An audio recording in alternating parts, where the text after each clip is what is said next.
हर किसी के मन में यह सवाल जरूर आता है कि केदारनाथ मंदिर को आखिर किसने और किस मकसद से बनाया। और सबसे चौंकाने वाली बात यह है कि केदारनाथ धाम का शिवलिंग बाकी शिवलिंग से इतना अलग क्यों है। इसके पीछे कौन सा रहस्य छिपा है। हजारों साल पहले जब विज्ञान की आज की तरह तरक्की नहीं हुई थी, तब उस दौर के लोग इस मंदिर को बनाने के लिए इंटरलॉकिंग जैसी आधुनिक टेक्नोलॉजी को कैसे जानते थे। और सबसे हैरान करने वाली बात यह है कि बिना किसी नुकसान के 400 सालों तक यह मंदिर बर्फ में कैसे दबा रहा। और इसके पीछे की कहानी क्या है। जब मंदिर के कपाट 6 महीने के लिए बंद हो जाते हैं, तब अंदर जलने वाला दीपक आखिर 6 महीने तक कैसे निरंतर जलता रहता है। और सबसे बड़ा सवाल, 2013 की बाढ़ के समय जब पूरा क्षेत्र तबाह हो गया था, तो मंदिर को बचाने के लिए पीछे से आई विशाल भीम शिला किसने रखी। क्या यह सब महज एक संयोग था या किसी दैवीय शक्ति का चमत्कार। इन सभी रहस्यमय घटनाओं का जवाब ढूंढने के लिए हमारे साथ बने रहिए, क्योंकि इस डॉक्यूमेंट्री में हम आपको केदारनाथ धाम के अनसुने रहस्य आपको बताएंगे। यह वह रहस्य है जिनका जवाब शायद आज भी विज्ञान के पास नहीं है। भारत के उत्तराखंड में बसा केदारनाथ धाम केवल एक मंदिर नहीं, बल्कि आस्था, रहस्य और चमत्कारों का अद्भुत संगम है। हिमालय की ऊंचाइयों में 12 ज्योतिर्लिंगों में से एक यह पवित्र स्थल सदियों से भक्तों को अपनी ओर खींचता आया है। पर क्या आप जानते हैं कि इस मंदिर के हर पत्थर के पीछे है अनगिनत कहानियां, जो केवल आस्था ही नहीं बल्कि चमत्कारों और विज्ञान से भी जुड़ी संगीत है। 16 जून 2013 की वह काली रात जब प्रकृति ने अपना तांडव दिखाया और उत्तराखंड के केदारनाथ में हर ओर विनाश कर दिया। लेकिन इसी विनाश के बीच एक ऐसा चमत्कार घटा जिसने लोगों की आस्था को और भी गहरा कर दिया। आइए हम आपको उस समय की भयावहता और चमत्कार के बारे में बताते हैं जिसने केदारनाथ मंदिर को बचाया था। उस रात केदारनाथ में बाढ़ का पानी मंदाकिनी नदी से उनता हुआ आ रहा था। भारी बारिश और चौरा बारी ग्लेशियर के पिघलने से स्थिति और भी भयावह हो गई। पानी, पत्थर और मलबा शहर को अपनी चपेट में लेता जा रहा था। जहां पहले पहाड़ों की सुंदरता थी, वहां अब विनाश का तांडव था। होटल, घर, दुकानें, सब कुछ बहा ले गया। करीबन 6000 लोग मारे गए और लाखों बेघर हो गए। लेकिन एक बात साफ थी, यह आपदा केदारनाथ मंदिर की ओर बढ़ रही थी। क्या यह भगवान शिव के पवित्र धाम को तबाह करने वाली थी। जैसे ही पानी मंदिर की ओर बढ़ा, अचानक एक विशाल शिला, जिसे अब भीम शिला कहा जाता है, पानी के बहाव के साथ बहती हुई मंदिर के पीछे आकर रुक गई। वह पत्थर मंदिर के करीब 50 फीट पीछे रुक गया और बाढ़ के पानी को 2 हिस्सों में बांट दिया। उस क्षण मानो भगवान शिव की स्वयं कृपा ने मंदिर को तबाही से बचा लिया। बाढ़ का सारा पानी भीमशिला से टकराकर मंदिर के दोनों ओर से बह गया। आसपास के सभी ढांचे बह गए, लेकिन मंदिर, शिव का यह पवित्र धाम, चमत्कारिक रूप से सुरक्षित बचा रहा। यह सिर्फ एक घटना नहीं थी, यह शिव के प्रति भक्तों की आस्था का जीवंत प्रमाण बन गया। इस विशाल शिला को स्थानीय लोगों ने भीमशिला का नाम दिया। महाभारत के वीर योद्धा भीम के नाम पर रखी गई। यह शिला अब केदारनाथ धाम के चमत्कार की प्रतीक बन चुकी है। इसका नाम भीमशिला ही क्यों रखा गया और पांडव का केदारनाथ से क्या संबंध था, वह हम आगे बात करेंगे। लोगों का मानना है कि यह भगवान शिव की कृपा और महाभारत के भीम की शक्ति का प्रतीक है। आज भी भक्त इस शिला की पूजा करते हैं, इसे मंदिर के दर्शन का अभिन्न अंग मानते हैं। वैज्ञानिक भी इस घटना से हैरान रह गए। उनका मानना है कि यह पत्थर पहाड़ से खिसक कर बहता हुआ नीचे आ गया था। लेकिन यह कैसे संभव हुआ कि यह शिला मंदिर के ठीक पी आकर रुकी और पानी के बहाव को 2 हिस्सों में बांट दिया। यह शिला लगभग 20 से 25 फीट लंबी और 15 फीट चौड़ी थी। इसका वजन लगभग 1000 मीट्रिक टन का माना जाता है। अगर यह शिला मंदिर से टकराती तो मंदिर को पूरी तरह नष्ट कर देती। उस दौरान मंदिर में करीबन 300 लोग ने शरण ली हुई थी और इस शिला की वजह से उन सबकी जान बच गई। हम सबके मन में यह सवाल जरूर आता है कि 2013 की इतनी भयंकर जल प्रलय के बावजूद केदारनाथ मंदिर आज भी कैसे सुरक्षित खड़ा है। इसका जवाब छुपा है प्राचीन इंटरलॉकिंग टेक्नोलॉजी में। इस तकनीक से मंदिर के भारी पत्थरों को बिना किसी गाढ़े या सीमेंट के इस तरह जोड़ा गया कि वह एक दूसरे में पूरी तरह फिट हो गए। हजारों साल पहले जब तकनीक और आधुनिक उपकरणों का कोई नामो निशान भी नहीं था, तब इस मंदिर को भारी पत्थरों से बनाया गया, लेकिन इन पत्थरों को जोड़ने के लिए किसी गाढ़े या सीमेंट का इस्तेमाल नहीं हुआ। प्राचीन भारतीय कारीगरों ने पत्थरों को इस प्रकार तराशा कि वह एक दूसरे में एकदम सटीक तरीके से लॉक हो जाते थे। इस तकनीक ने मंदिर को प्राकृतिक आपदाओं से बचाया है, चाहे वह भूकंप हो, भारी हिमपात हो या फिर बाढ़। 2013 की भयंकर के दौरान जब पूरा क्षेत्र तबाह हो गया था, फिर भी केदारनाथ मंदिर पूरी तरह सुरक्षित रहा। यही नहीं, इस मंदिर की दीवारें आज भी वैसे ही खड़ी हैं जैसे सदियों पहले थी। यह इंटरलॉकिंग तकनीक ही थी जिसने पत्थरों को इतना मजबूत बना दिया कि उन्हें कोई आपदा हिला नहीं सकी। एक ऐसी तकनीक जो आज भी वैज्ञानिकों को चौंका रही है, यही है भारतीय वास्तुकला का कमाल। तो हमारे मन में सबसे बड़ा प्रश्न यह उठता है कि आखिर किसने इतनी मजबूत और अत्याधुनिक तकनीक से केदारनाथ मंदिर का निर्माण किया। इसके पीछे की कहानी और इतिहास को जानना बेहद दिलचस्प है। तो चलिए हम शुरुआत से ही इस पवित्र मंदिर के इतिहास की गहराइयों में झांकते हैं और समझते हैं कि किसने और कैसे इस अद्भुत मंदिर का निर्माण किया। क्या आप में से कोई ऐसा है जिसके दिल में कि केदारनाथ धाम के दर्शन की गहरी इच्छा है? अगर आपकी भी यही तमन्ना है कि भोले बाबा के चरणों में शीश झुकाए, तो कमेंट में हर हर महादेव लिखकर अपनी भावनाओं को व्यक्त करें। बाबा जल्द ही आपकी इच्छा पूरी संगीत करेंगे। केदारनाथ मंदिर का निर्माण अत्यंत रहस्यमय और प्राचीन माना जाता है। यह मंदिर न केवल धार्मिक दृष्टि से महत्वपूर्ण है, बल्कि इसके निर्माण के साथ जुड़ी पौराणिक कथाएं इस स्थल को और भी अधिक अलौकिक और रहस्यमय बनाती हैं। इसमें हम 3 कथा पर बात करेंगे, जिसमें सबसे प्रसिद्ध कथा है महाभारत की। तो आइए जानते हैं इस मंदिर के निर्माण के बारे में। धार्मिक ग्रंथों में वर्णित कथा के अनुसार महाभारत के युद्ध में विजय प्राप्त करने के बाद युधिष्ठिर को हस्तिपुर का राजा घोषित किया गया। लगभग 4 दशकों तक उन्होंने हस्तिनापुर पर शासन किया। एक दिन पांडव भगवान श्री कृष्ण के साथ बैठकर महाभारत युद्ध की समीक्षा कर रहे थे। उस समय पांडवों ने श्री कृष्ण से कहा, हे नारायण, हम भाइयों पर अपने बंधु बांधव और गुरुजनों की हत्या का कलंक है।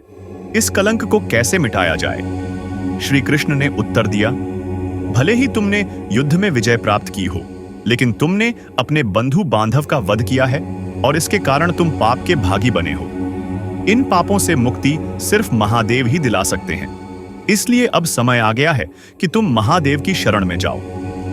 इसके बाद श्री कृष्ण द्वारका लौट गए और पांडव पापों से मुक्ति के लिए चिंतित रहने लगे। उसी दौरान पांडवों को खबर मिली कि भगवान श्री कृष्ण ने अपना देह त्याग दिया है।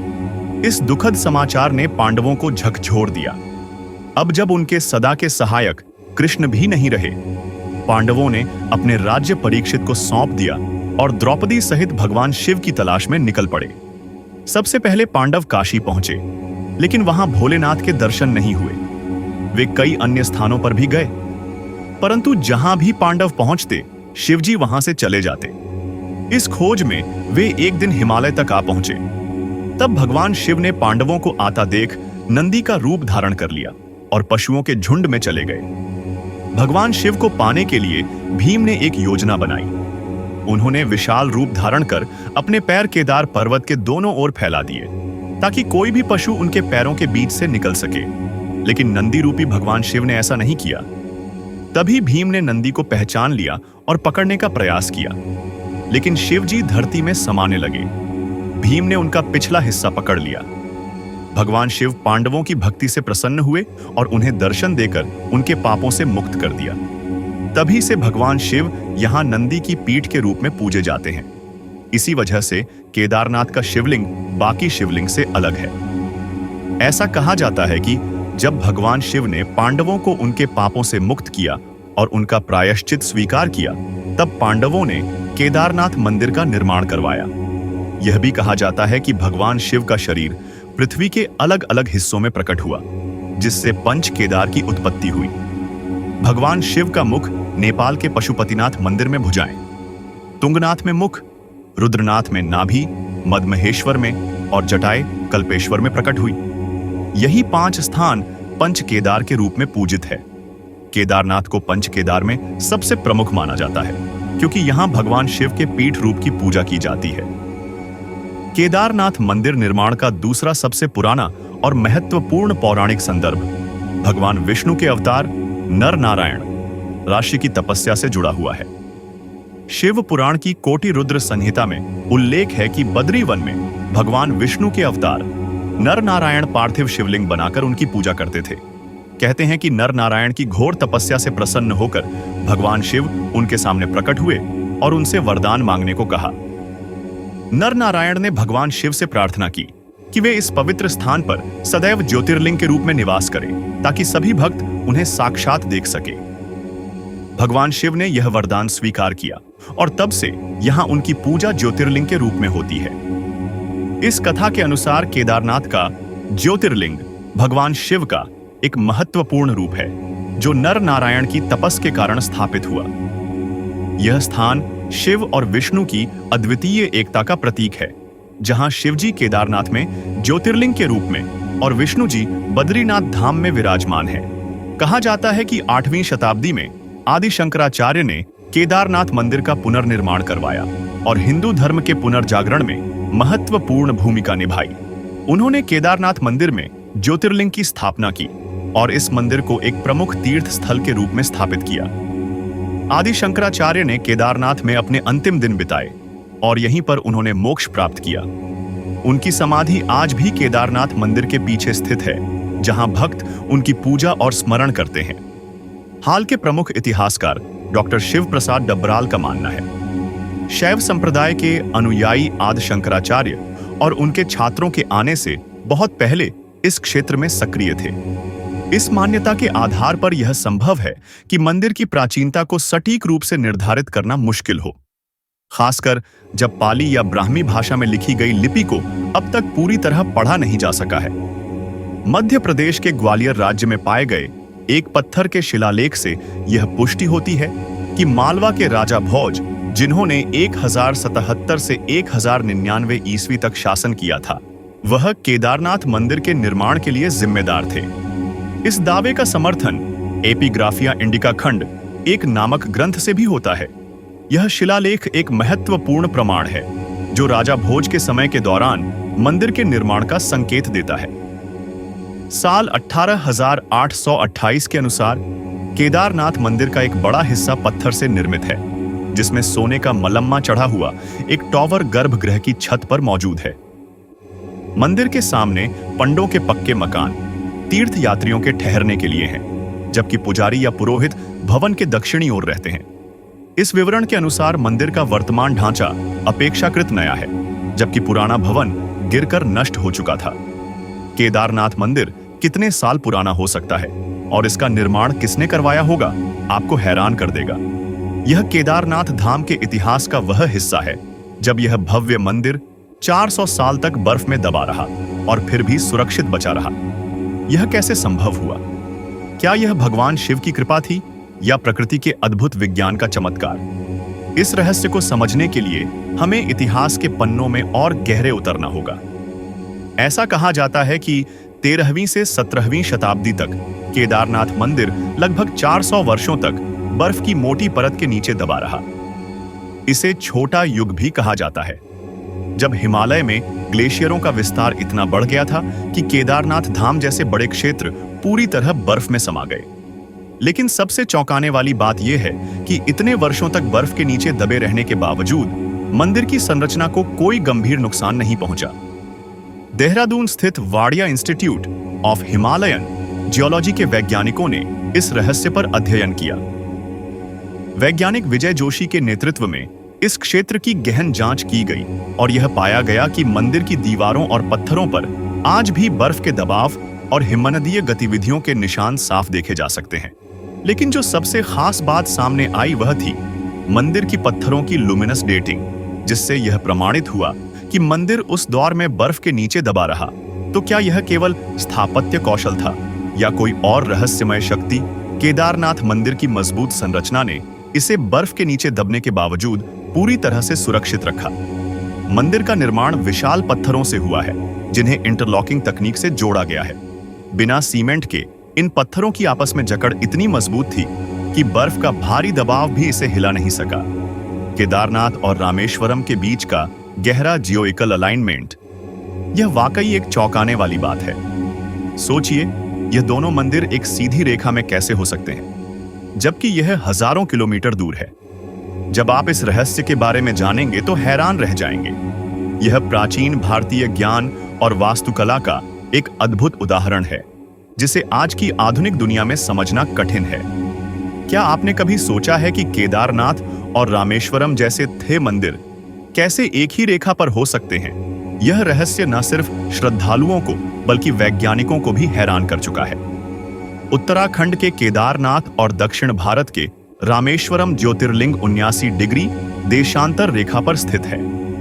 लेकिन यही नहीं, इनके बीच 5 और शिव मंदिर हैं, जो सृष्टि के पंच तत्वों जल, वायु, अग्नि, आकाश और धरती का प्रतिनिधित्व करते हैं। हजारों साल पहले जब उपग्रह तकनीक या जीपीएस जैसी कोई आधुनिक तकनीक नहीं थी, तब भी हमारे प्राचीन वास्तुकार ने इतनी सटीकता से इन मंदिरों को एक सीधी रेखा में कैसे स्थापित किया।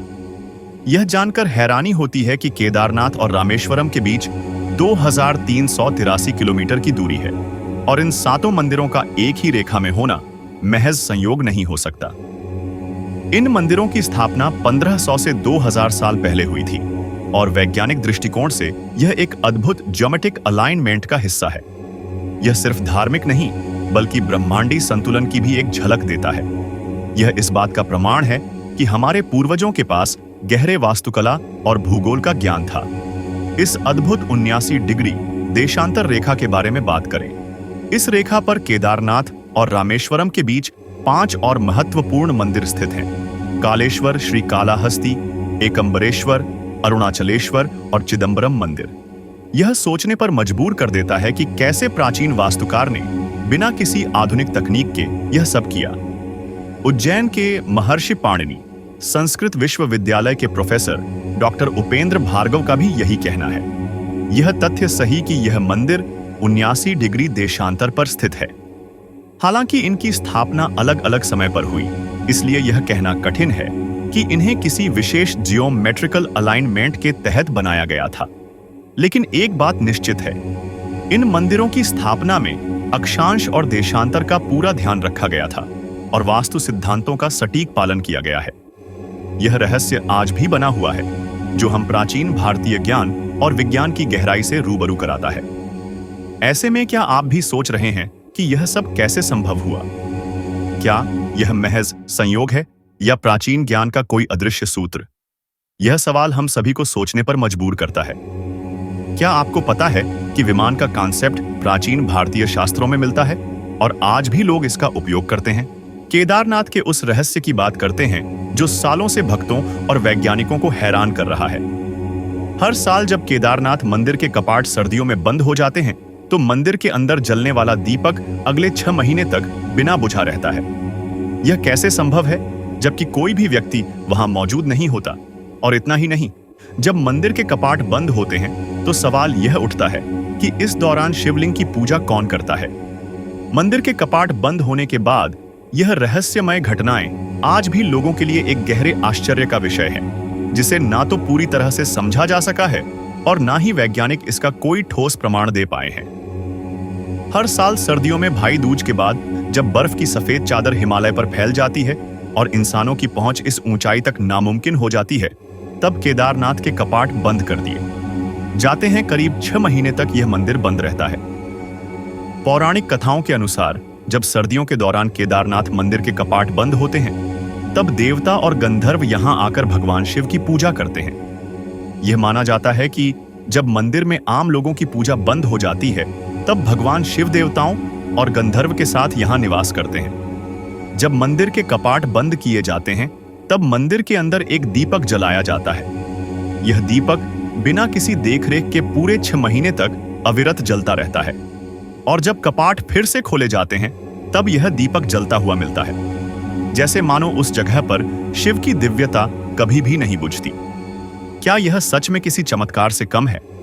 एक ऐसा दीपक जो इंसानों की अनुपस्थिति में भी लगातार जलता रहता है, और वह भी महीनों तक। इस रहस्यमय घटना ने भक्तों के दिलों में गहरा विश्वास पैदा किया है। यह इस बात का प्रमाण है कि भगवान शिव की स्थिति यहां हर समय बनी रहती है, और जब इंसान दूर होते हैं तब भी यह धाम खाली नहीं होता, क्योंकि देवताओं का आगमन होता है। वैज्ञानिक दृष्टिकोण से 6 महीने तक जलने वाला दीपक और मंदिर की स्वच्छता अभी भी एक रहस्य है। कैसे संभव है कि इतने लंबे समय तक कोई दीपक बिना किसी बाहरी मदद के जलता रहे और कपाट खुलने के बाद मंदिर की सफाई और व्यवस्था ज्यों की त्यों मिलती है, मानो कोई वहां नियमित पूजा करता रहा हो। वैज्ञानिक अभी भी इस घटना को पूरी तरह से समझने में असमर्थ है। कपाट बंद होने के दौरान भगवान शिव की प्रतिमा और मंदिर से जुड़े धार्मिक प्रतीक, जिन्हें दंडी कहा जाता है, को विशेष सम्मान के साथ खीमठ ले जाया जाता है। खीमठ उत्तराखंड का एक पवित्र स्थल है, जहां भगवान केदारनाथ के विग्रह को सर्दियों के दौरान सुरक्षित रखा जाता है।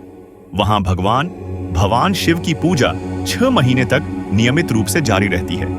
खीमठ वह स्थान है जहां मंदाकिनी और अलकनंदा नदियां मिलती हैं, और इसे केदारनाथ के शीतकालीन धाम के रूप में जाना जाता है। मंदिर के मुख्य पुजारी और अन्य पुरोहित सम्मान भगवान शिव की प्रतिमा को लेकर पहाड़ के नीचे ऊखी मठ जाते हैं। यह प्रक्रिया विशेष मंत्रोच्चारण और अनुष्ठानों के साथ की जाती है। केदारनाथ मंदिर की पूजा व्यवस्था बहुत ही विशेष और प्राचीन परंपराओं से जुड़ी हुई है। इस मंदिर में पूजा का संचालन विशेष रूप से कर्नाटक के वीराशैव जंगम समुदाय के पुजारियों द्वारा किया जाता है, जिन्हें रावल कहा जाता है। रावल पुजारी यहाँ के मुख्य पुजारी होते हैं और भगवान शिव के सभी अनुष्ठानों का संचालन करते हैं। यह परंपरा सदियों पुरानी और पीढ़ी दर पीढ़ी चली आ रही है। रावल पुजारी कर्नाटक के इसी समुदाय से चुने जाते हैं और उनके परिवार के लोग ही इस विशेष भूमिका को निभाते हैं। खास बात यह है कि केदारनाथ मंदिर के सभी प्रमुख अनुष्ठान कन्नड़ भाषा में ही संपन्न होते हैं। यह परंपरा प्राचीन काल से चली आ रही है और आज भी इसका पूरी श्रद्धा और विधि से पालन किया जाता है। पुराणों में एक और रहस्य बताया गया है कि एक दिन केदारनाथ और बद्रीनाथ लुप्त हो जाएंगे। माना जाता है कि जब नर और नारायण पर्वत आपस में मिल जाएंगे, तब इन दोनों धामों का मार्ग पूरी तरह बंद हो जाएगा और भक्त इन धामों के दर्शन नहीं कर पाएंगे। इसके बाद भविष्य में भविष्य बद्री और भविष्य केदार नामक नए तीर्थ स्थलों का उद्गम होगा। यह भविष्यवाणी हिंदू धर्म ग्रंथों में वर्णित है और इसे एक दिव्य संकेत के रूप में देखा जाता है। धार्मिक मान्यताओं के अनुसार यह घटना आने वाले युगों में घटित होगी और इससे भक्तों को नए तीर्थ स्थलों के दर्शन करने का अवसर मिलेगा। तो यह था केदारनाथ मंदिर का वह रहस्य, भीमशिला का चमत्कार, मंदिर का अलौकिक निर्माण, 400 साल तक बर्फ में दबे रहना, देवताओं और गंधर्व की पूजा, 6 महीने तक अविर जलने वाला दीपक और भक्तों की अटूट आस्था। यह सब सिर्फ एक धार्मिक कथा नहीं है, बल्कि उस अलौकिक शक्ति का प्रतीक है जो भगवान शिव के इस पवित्र धाम को अनंत काल तक पावन बनाए रखती है। यह मंदिर हमें एक और वैज्ञानिक रहस्यों से हैरान करता है, तो दूसरी ओर हमारी आस्था को और भी मजबूत बनाता है। अगर आपको यह डॉक्यूमेंट्री पसंद आई हो तो हमें कमेंट में अपना फीडबैक जरूर बताएं, और अगर आपने चैनल को अभी तक सब्सक्राइब नहीं किया है तो जल्दी से कर लीजिए, ताकि ऐसी ही रोचक और रहस्यमय डॉक्यूमेंट्री आपको मिलती रहे। मिलते हैं, धन्यवाद।